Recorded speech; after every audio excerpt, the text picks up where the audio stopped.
Sebuah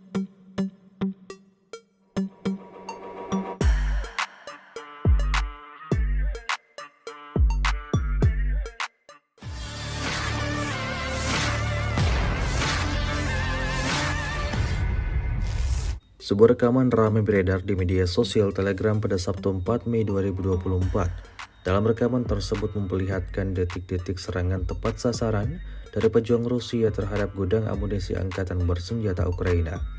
Jauh sebelum melancarkan aksinya, militer Rusia melakukan identifikasi terlebih dahulu terhadap titik target.